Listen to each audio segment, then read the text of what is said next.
Good morning, everyone. 12th Commerce, English Medium, Economic, Chapter number 4. Now, the concept is monetary policy. It's two important concept of this chapter. Now, from this concept, in our examinations, all the types of questions comes.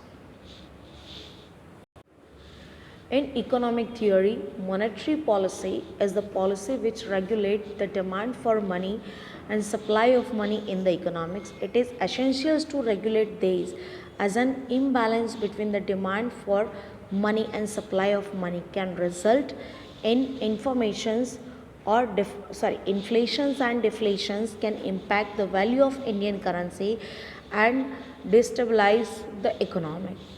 Inflation and deflation के कारण भी बहुत problem हो रही है और हमारा जो इकोनॉमी है काफ़ी ज़्यादा डाउन जाता है. Hence monetary policy is also known as one of the stabilisation policy. जैसे हम मार्केट के अंदर इन्फ्लेशन और डिप्रेशन ही कंडीशंस को स्टेबलाइज कर सकते हैं, बैलेंस में रख सकते हैं.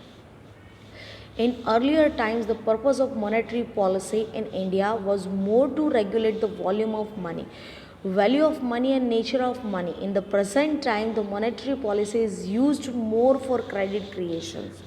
क्रेडिट क्रिएशंस के लिए हम मॉनेटरी पॉलिसी का बहुत यूज़ करते हैं and it is a very useful policy for any types of country to create a volume of money.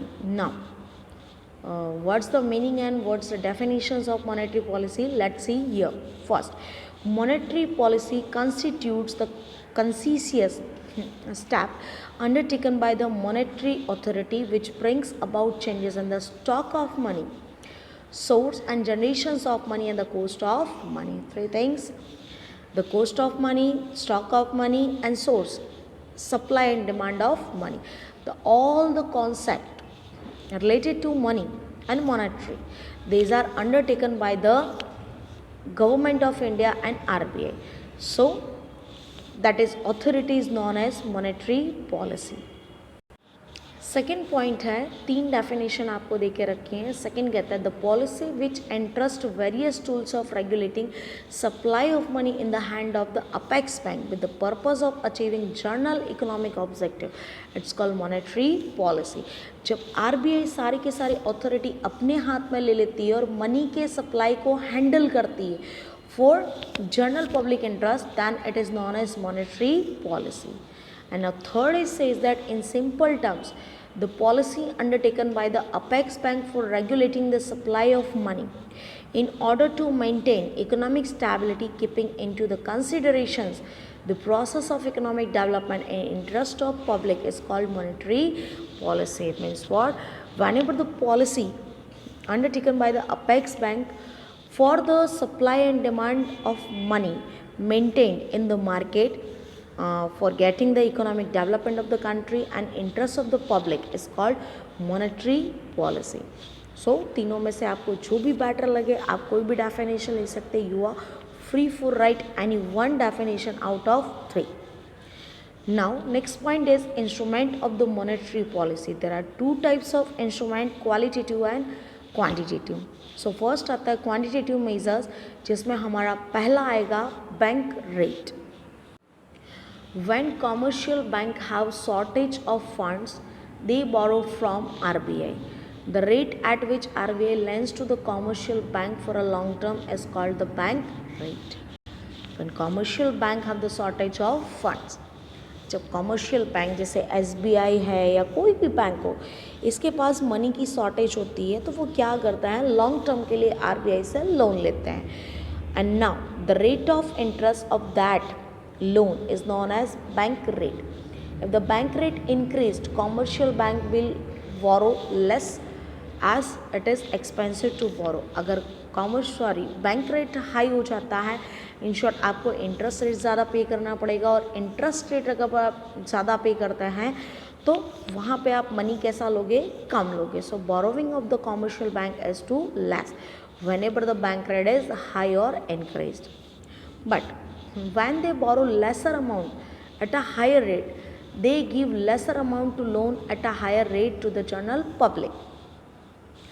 अगर कॉमर्शियल बैंक को ज़्यादा इंटरेस्ट पे करना पड़ रहा है और वो कम लोन लेती है तो वहाँ पर वो लोगों को भी कम ही लोन प्रोवाइड करेगी और रेट ऑफ इंटरेस्ट कैसा रखेगी, ज़्यादा रखेगी. सो they give lesser amount of loan at a higher rate to the general public, and when people get fewer loan then their demand for certain goods and services falls. तो उनकी जो demand होती है goods and services की वो false हो जाती है, डाउन हो जाती है, because they have a no enough money. On the whole there is a lesser creations of money, lower demand for goods and lower circulations of money in the economy. धीरे धीरे productions, demands and supply सब कम हो जाएगा और circulation जो money का है economy के अंदर वो भी लो हो जाएगा. So when the economic is under the grip of inflation, bank rate is increase to control the inflation. So इस तरीके से जो कंडीशन आती है that is called depressions and deflation. अगर इसी तरीके से जब मार्केट के अंदर इन्फ्लेशन होता है तो आरबीआई यही मेथड से इन्फ्लेशन को कंट्रोल करती है. कॉमर्शियल बैंक को हाई रेट पे लोन देगी तो वो कम लेगी, कॉमर्शियल बैंक को कम लोन मिलेगा तो वो आपको कम लोन देगी, हाई रेट पे देगी. सो यहाँ पे प्रोडक्शन, डिमांड, सप्लाई सब कैसा हो जाता है, कम हो जाता है और इस तरीके से हम इन्फ्लेशन को कंट्रोल कर सकते हैं.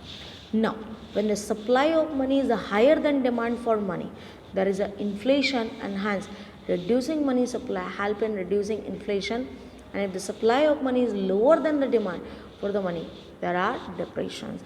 अगर आपकी डिमांड से सप्लाई ऑफ मनी हायर है then it is called inflations, और अगर आपकी डिमांड से सप्लाई ऑफ मनी लोअर है दैट इज़ कॉल्ड डिप्रेशंस.